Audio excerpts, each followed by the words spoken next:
Single dad buys diapers with last dollar. The lonely CEO behind him says, "I'll take them all." You're short by 87. The cashier's voice broke through the hum of the supermarket like a glass of cold water to the face. Jack Carter froze. His hand hovered over the counter, holding out the last of his change. 3 quarters, a nickel, and a few pennies worn down by time and desperation, behind him. His daughter Emma started to cry. It was a tired, hungry cry, the kind that echoed in silence and made everyone around uncomfortable. She was strapped into a faded plastic shopping cart, her tiny legs kicking the air, cheeks flushed with heat and the sticky remnants of a half-eaten cracker. Jack forced a thin apologetic smile. "Can you take the wipes off?" "You didn't buy wipes," the cashier replied, still focused on the screen. "Oh." Jack lowered his eyes. Of course, he hadn't. There was only one item on the conveyor belt, a single pack of off-brand diapers. Size 3. That was all he had come for, all he could afford, or thought he could. He dug into his other pocket, pulling out 2 more dimes and a bent penny. He counted again, then again, still short. Behind him, someone muttered just loud enough to be heard. "Shouldn't have kids if you can't afford them."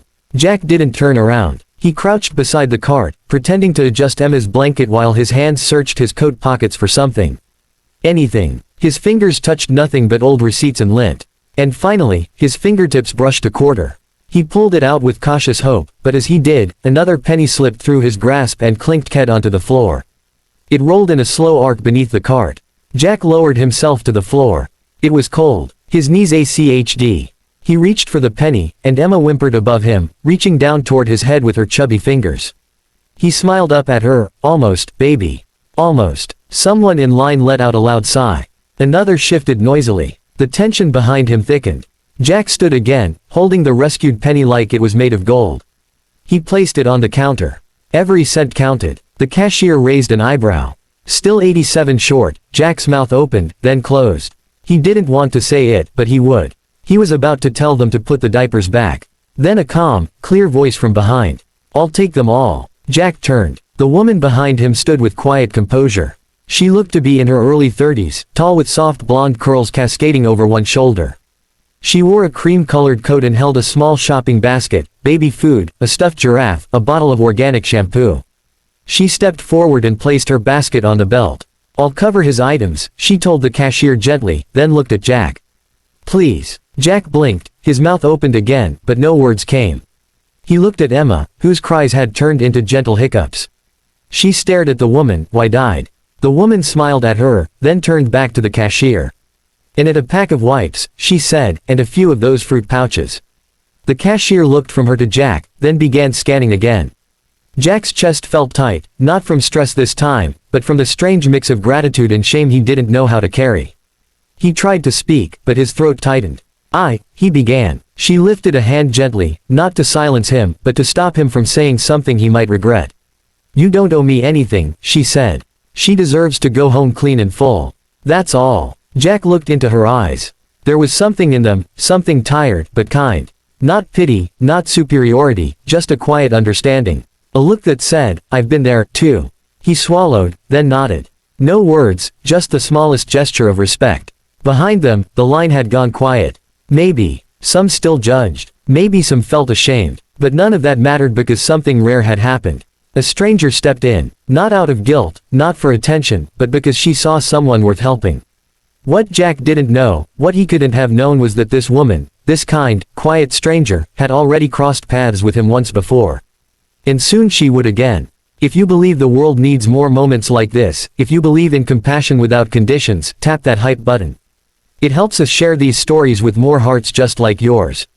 Jack stared at the receipt as the cashier handed it to the woman behind him. He did not move. His hand tightened around the shopping bag she had just paid for. Diapers, wipes, a few fruit pouches, even a small plush toy for Emma. He could feel the weight of each item, not just in the bag, but in his chest. He turned to her slowly. His eyes were tired, the kind of tired that did not come from lack of sleep, but from years of quiet, grinding survival. He looked her straight in the eye. "I'm not a beggar," he said. It was not a protest. It was not anger. It was a wound. The words came out low and strained, edged with something raw. Evelyn Hart did not flinch. She looked at him, not with pity, not with condescension, but with calm and something deeper. Recognition. "I know," she said gently. "I never thought you were." Jack looked away for a second, trying to steady his breath. He was not used to this. Whatever this was, kindness made him nervous. It always came with strings. He had learned that the hard way. But then Evelyn spoke again, her voice softer than before. When I was a baby, she said, there were days I went without diapers, too. I remember the cold, the smell. I remember the way people looked at my mother when she asked for help. She paused. So, I am not helping out of pity. I just know the feeling. That stopped him. His eyes flicked back to hers, the hardness in them giving way to a flicker of surprise. For a moment, he said nothing. Emma let out a small laugh behind him, distracted by the giraffe toy sticking out of the bag. Her tiny fingers reached for it, and Jack turned slightly to steady the cart. He looked back at Evelyn. The fight in him had softened just a little. He gave her a small, almost imperceptible nod. Not surrender, not defeat, just respect. Thank you, he murmured. She smiled at him then. Not wide, not showy, just enough to say, you are welcome. He turned the cart and walked toward the exit. The automatic doors opened with a quiet hush, letting in the cool air of early evening. Jack pushed Emma slowly toward the parking lot, still thinking about her, about this woman with gold hair and steady eyes who had not only helped him, but understood him. At the edge of the lot, he paused beside a row of clearance bins near the exit. He reached into the shopping bag and pulled out one item. The bright red snack pouch Evelyn had asked the cashier to add last minute. It was strawberry and banana flavored, probably organic, probably overpriced. Jack stared at it in his hand for a few seconds. Then, gently, he walked back inside and placed it carefully on the impulse shelf near the register. He kept the diapers, the wipes, the giraffe because Emma already loved it. But the snack, that was more than they needed. And Jack had a rule. Take only what you cannot give back. Outside, he strapped Emma into the car seat of an old dented pickup truck that had seen better days. The interior smelled faintly of motor oil and worn leather. She was humming now, babbling nonsense sounds. The toy giraffe clutched tightly in her lap. Jack got behind the wheel and sat there for a long moment. He had not expected anyone to help him tonight. He certainly had not expected her. He glanced in the rear-view mirror. Emma grinned at her own reflection, then waved the giraffe in the air like a trophy. Jack let out a breath he had been holding all day. He did not know her name. She had not offered it, and he had not asked, but her face stayed with him. Calm, kind, familiar in a way he could not quite place. He turned the key in the ignition. The engine coughed once, then started. As he pulled out of the parking lot, he whispered to himself just loud enough for Emma not to hear. I'm not a beggar. And somehow tonight, for the first time in a long time, he believed it. The view from the 32nd floor of Heart Baby headquarters stretched across the skyline. Glass and steel shimmered in the morning sun, reflecting a city Evelyn Hart had helped shape. But her office was quiet. Too quiet. She stood at the window, fingers turning a small, worn silver locket. The chain was frayed, the metal dulled. She had held it this way 1,000 times, out of habit, out of pain. She opened the latch inside, etched in shaky letters. J. Carter. A knock broke the silence. Come in, she said without turning. Margaret, her longtime assistant, entered with a stack of papers. Board reports for Midtown, she said, then paused. You're holding that locket again. Evelyn smiled faintly. Do I always do that? Only when you're thinking about the fire. Evelyn let the quiet stretch before answering. I dreamed about it again last night, she said, still staring at the city. I was 7. The orphanage was falling apart. They said it was an accident. I never believed them. Most of the kids got out. I didn't. Margaret sat quietly listening. I was upstairs. Smoke everywhere. I crawled under the bed. Couldn't breathe. I thought it was over. Then someone kicked the door in. She turned from the window holding the locket between her fingers. Was a boy, 10, maybe, dirty jacket. He threw it over me, picked me up, and said, I got you. You're safe now. Then he carried me out. Evelyn paused. They never found him. No name, no file. Firefighters guessed he was a street kid. All I had was this. She held up the locket, which must have come off his neck when he carried me. Margaret nodded. You've been searching ever since. Not openly, but in my heart. I think I never stopped. That afternoon, Evelyn visited Hope and Hands, a nonprofit supported by Heartbeat. It offered supplies and support for single parents. She came often, quietly, no press. As she passed the distribution desk, she stopped. A man stood there, a toddler in his arm, signing a clipboard. Grease stained his jeans. His boots were worn, his posture strong, steady. The girl on his hip giggled and clapped. Evelyn's heart caught. The baby from the supermarket. The man turned. It was him. They locked eyes, familiarity passing between them. Evelyn stepped closer. I didn't expect to see you again. Jack nodded. Neither did I. But thank you. Emma's doing better. She's beautiful, Evelyn said, smiling. We're just here for diapers. They said they restock Thursdays. I know, she said. I fund this place. Jack looked surprised, then he nodded. She hesitated. Do you still work on cars? Jack tilted his head. Yeah, side gigs when I can. Mostly cash work. We have vans at heart, baby, she said. Always breaking down. If you're interested, I could set up a contract. Flexible hours, fair pay. Jack's eyes narrowed slightly. Because I'm broke. No, she said softly. Because you're capable and honest and I think you deserve a break. He held her gaze, then shifted Emma to his other arm. I'll think about it. That's all I ask. Jack turned and walked out. Evelyn remained where she was, her pulse louder than it should have been. She hadn't asked his full name. Not yet. But something about him, his voice, his presence, stayed. With her like smoke, she looked down at the locket, still warm in her hand. Jay Carter, she whispered. And for the first time in years, she wondered if the boy from the fire had just come back. The garage behind Heartbaby's main warehouse was nothing fancy, just a wide oil-stained space with flickering lights, battered tool chests, and delivery vans in various stages of decay. But to Jack Carter, it felt like purpose. For the first time in a long while, he had a routine. He arrived early each morning, Emma, nestled in a second-hand baby carrier on his chest. She slept soundly against him as he worked, soothed by the rhythm of wrenches and ratchets. Jack did the best he could with limited parts. He tracked every bolt, every belt, every fix. He never padded his hours, never lied about repairs. When a part was still usable, he said so. People noticed, especially Evelyn. One Thursday, she walked into the garage unannounced. The scent of motor oil hit her instantly, but she smiled through it. Her heels clicked softly on the concrete as she approached the far end of the bay. Jack was crouched beside a van, sleeves rolled, grease on his arms. Emma sat nearby in the hollow of an old tire, giggling, waving a piece of brake line like a magic wand. Is that safe? Evelyn asked, smiling. Jack looked up, surprised. No fluid. She's fine. Just he paused, testing her lunar landing gear. Evelyn stepped closer. Emma was surrounded by makeshift controls, two small wheels up front like a cockpit and tubing for a pretend horn. She said she wanted to go to the moon, Jack added. This is her training module. Evelyn laughed, genuine and unguarded. Jack felt something stir. It had been a long time since he heard laughter like that. Soft, honest from someone who meant it. Hazel Hewitt, she said, happier now than ever before. Happier simply to be wealthy, Evelyn said, looking at Anne. I try, Jack answered. A week later, Evelyn returned. This time there was no laughter. Jack was pacing outside the garage. Emma limp in his arms. Her cheeks were flushed, forehead damp. She's burning up, he said panicked. Was going to take her to the clinic, but my truck won't start. Without hesitation, Evelyn unlocked her car. Get in. Jack climbed in without argument. The ride was quiet, except for Emma's occasional whimpers. Evelyn drove fast but careful. Jack sat stiffly, hands clenched. At the clinic, Evelyn handled the paperwork. Jack never left Emma's side.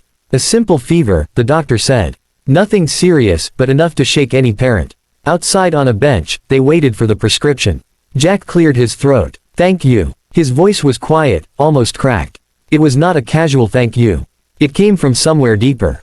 Evelyn didn't smile this time. She only nodded. You're welcome. Emma rested against Jack's chest, eyes already drifting closed. You're a good father, Evelyn said softly. Jack looked down. I'm trying. That's all it takes. In the weeks that followed, Evelyn began visiting the garage more often. She always had a reason. New parts, updated delivery schedules, but she lingered longer than needed. Jack started saving Emma's best moments to share with her. How she danced to the hum of the air compressor or her obsession with paper towels, and Evelyn found herself laughing more, smiling longer, coming back. Something was growing. Not romance, not yet, but something warm, something real. Jack, who once kept the world at arm's length, now listened for her footsteps. Evelyn, who had trusted no one but herself, began waiting for the moment he looked up and said, "Morning." In that grease-scented space among engines and giggles, between sick days and soft thank yous. A friendship began, not because they were broken, but because in each other's eyes they finally felt seen. It started with a photo, a grainy snapshot taken on someone's phone, posted to social media with a caption that was more poison than praise. It showed Evelyn Hart, elegant, composed, perfectly dressed, kneeling beside a rusty pickup truck, holding a baby girl wrapped in a faded pink blanket. The moment had been innocent, private, a fleeting second outside the family center when Jack was fumbling with the car seat straps and Evelyn had scooped Emma into her arms with practiced ease. She had smiled down at the little girl. Emma had laughed. Someone had taken the shot. By morning, the image was everywhere. Billionaire CEO cradles poor man's baby. Is it real compassion or a PR stunt? Rich woman, poor baby. Is Evelyn Hart playing savior for the cameras? CEO uses struggling single dad to rebrand humanity into her company. The options were headlines screamed. Opinions poured in. Some praised her. Most did not. Talk shows speculated. Internet trolls tore her apart. Even investors started asking questions. Evelyn read it all in silence. She sat at her desk in the high-rise office, scrolling through an endless feed of comments, her face unreadable. Her phone buzzed every 30 seconds. Margaret trying to get through. Reporters asking for statements, crisis managers offering spin. She answered none of them. Instead, she closed the laptop, stood up, and walked to the window. Her reflection in the glass stared back at her, polished, successful, poised. But inside, she felt like the little girl in the orphanage again, invisible, and alone. That afternoon, Jack was under the hood of a van when his phone buzzed on the workbench. He wiped his hands on a rag and glanced at the screen. A news alert. He opened the article, then another, and another. The words hit like punches. Evelyn's name smeared across headlines. Emma's photo online for the world to see. He stood there frozen. Fury boiled up in his chest. Not because they used his image, but because they had turned her into a villain. Without thinking, he dropped the wrench, wiped his hands, and headed straight for the main building.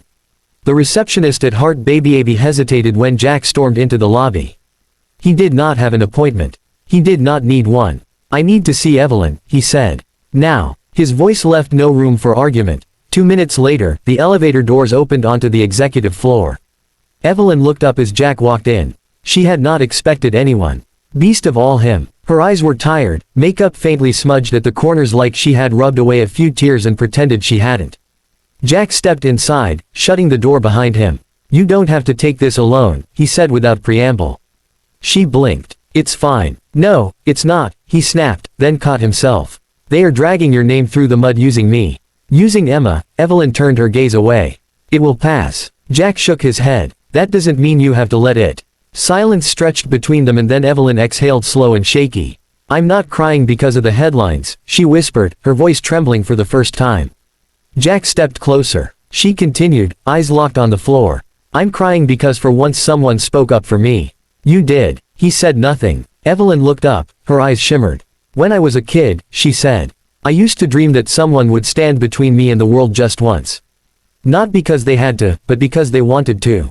Jack swallowed hard. You just did that, she finished, her voice cracking. And just like that, the walls she had built around herself began to crumble. Jack nodded slowly. I didn't do anything special. You showed up, she said. That's more than most ever did. For a moment, they just stood there, two people who had grown used to carrying their own weight, finally realizing they did not have to. Not always. Outside the window, the city buzzed with noise and opinions, and the constant churn of scandal, but in that office, it was quiet, real, and for the first time in a long time, Evelyn Hart let herself feel safe.